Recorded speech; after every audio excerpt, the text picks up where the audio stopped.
Vamos a iniciar entonces con el desarrollo de este módulo 1, que corresponde a las funciones de varias variables. Cuando definimos una función, podemos entender que no es otra cosa que una variable dependiente que posee una o más variables independientes que van a generar un valor en ella. Entonces, al definir varias variables, significa que esas variables independientes van a ser más de una, ¿ok? Y que dependiendo de la cantidad de variables independientes que tenga la función, pues estaremos hablando de una dimensión de la función.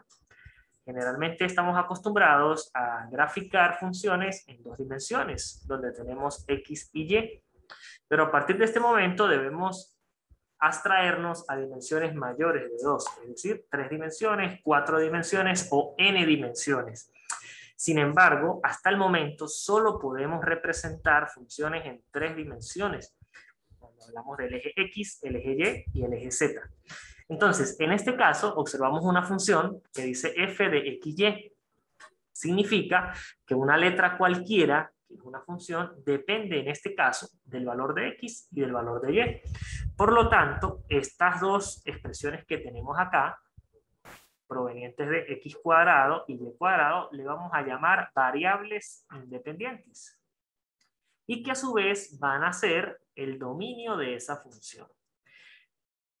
¿Qué es lo que conocemos como dominio de una función? El dominio de una función son aquellos valores que puede tomar en este caso tanto X como y para los cuales está definida esta f. Es decir, que si existe algún valor de X o de Y que haga que no exista esta función, entonces esos valores están fuera del dominio de f de XY. ¿Bien? ¿Y aquí vamos a llamar f de XY? F de XY es la variable dependiente y entonces viene a representar el rango de la función, que no es otra cosa que los valores que va a tomar la función cuando asignemos un dato tanto a X como a la Y. A eso se conoce como dominio y rango de una función. Entonces, ¿qué debemos tener claro? Quiénes son las variables independientes y si realmente corresponden a una variable de la función. Por ejemplo, tenemos un caso en el que me dicen f de xa y esto es igual a 3x más 2y, por ejemplo. Entonces pregunto, ¿tenemos una función de varias variables? Sí, aquí hay una función de varias variables porque f está en función de x y a. Pero aquí, cuando vemos después del igual, yo no tengo el valor de la a. Por lo tanto, esta 2y viene a ser una constante. Esto significa que todas aquellas letras que no estén definidas, ¿verdad?, dentro de la función van a ser constantes. Todo lo que no sea x y a, nosotros lo vamos a tomar en la función como una constante.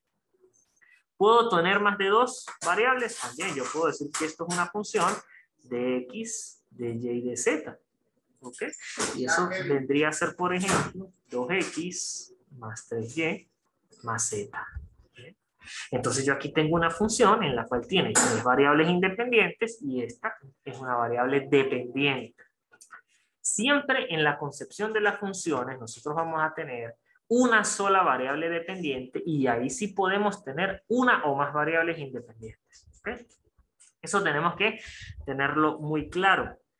Nunca en una función nosotros vamos a tener dos variables independientes, dos variables dependientes. ¿Okay? Siempre vamos a tener una sola variable dependiente y las independientes sí pueden ser n cantidad de variables. ¿Okay? Entonces, la idea fundamental, ¿sí?, de esta primera unidad es que ustedes aprendan a determinar el dominio y el rango de funciones pues, de varias variables.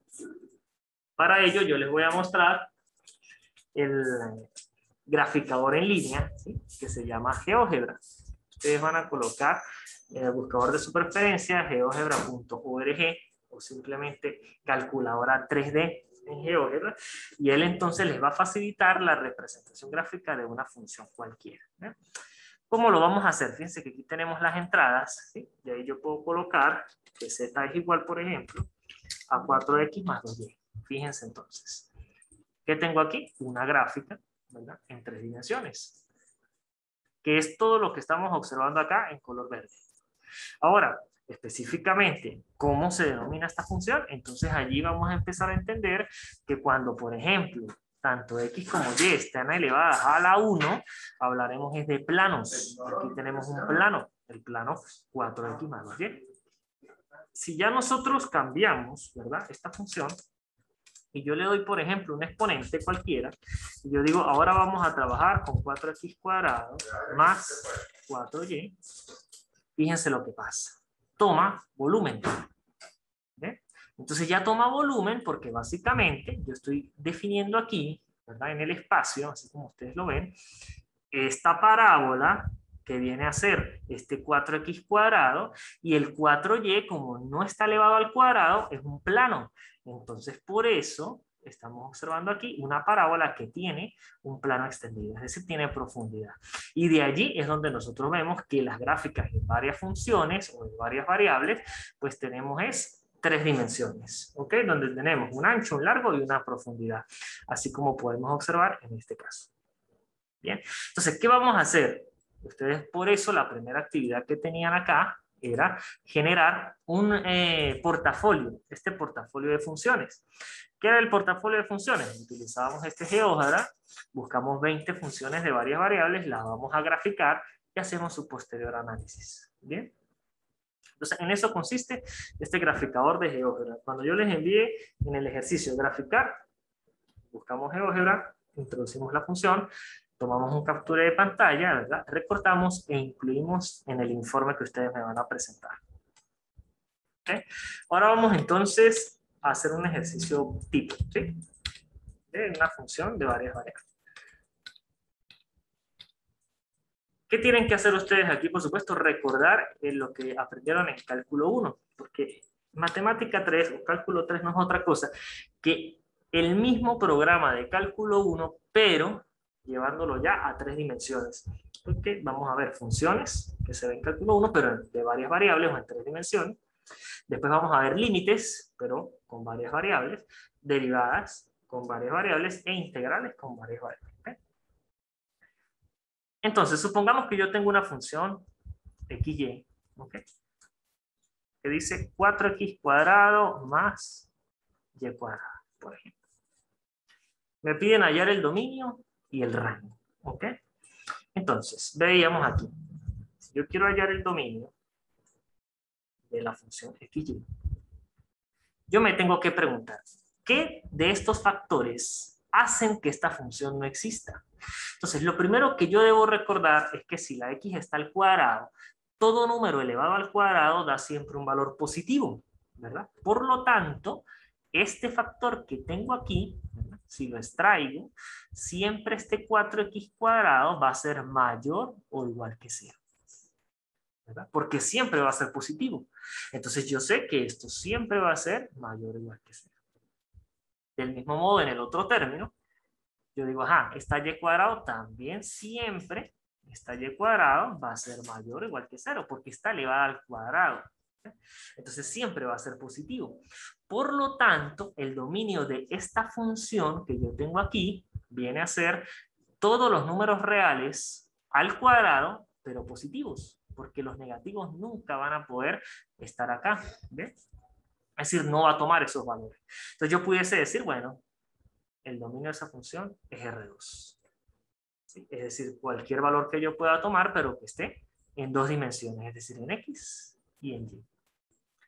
Ahora, cuando me voy al rango de la función, si yo quiero determinar en este caso el rango de la función XY, entonces, ¿qué vengo a decir? Ah, bueno, vamos a ver en qué se convierte esta variable dependiente.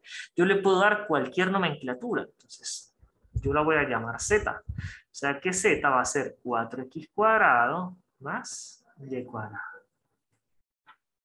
Y ahora la pregunta es, ¿cómo sé yo qué valores de Z va a tomar esta función? Para ello, yo tengo que asumir un valor de Z cualquiera. Pero es importante entender que el valor de z siempre tiene que ser como positivo. Yo no puedo asumir un valor de z negativo porque ya he entendido en el dominio que esto nunca me va a dar ningún resultado negativo.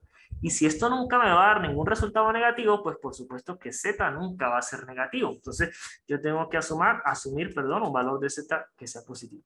Por ejemplo, yo voy a asumir que z vale 4. Realmente aquí no importa qué valor asuman ustedes, el resultado va a llegar a ser el mismo. ¿Ok?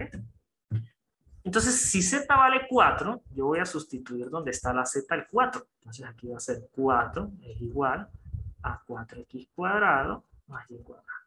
¿Bien? Y yo pregunto, ¿a qué se empieza a aparecer esta función que tenemos aquí? O al menos esta expresión. ¿Okay? Esto empieza a tomar forma de lo que ustedes vieron en geometría, que se llama cónicas.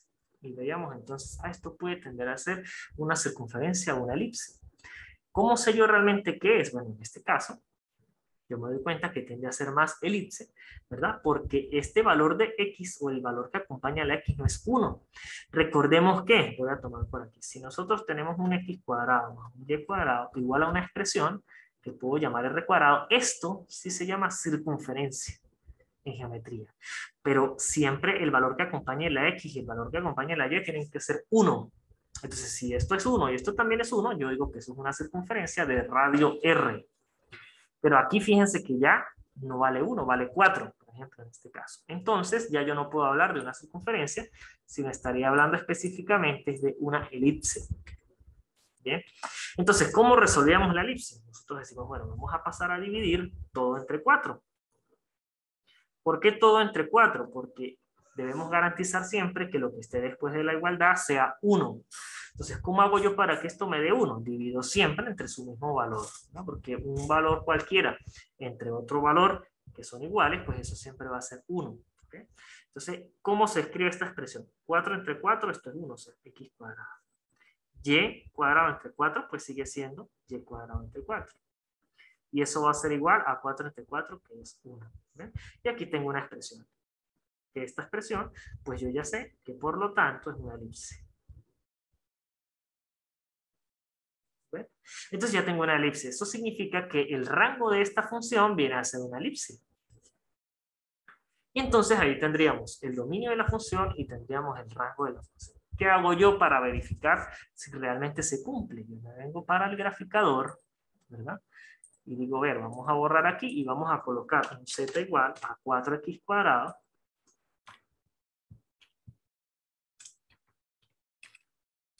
más, y la función dice y cuadrado.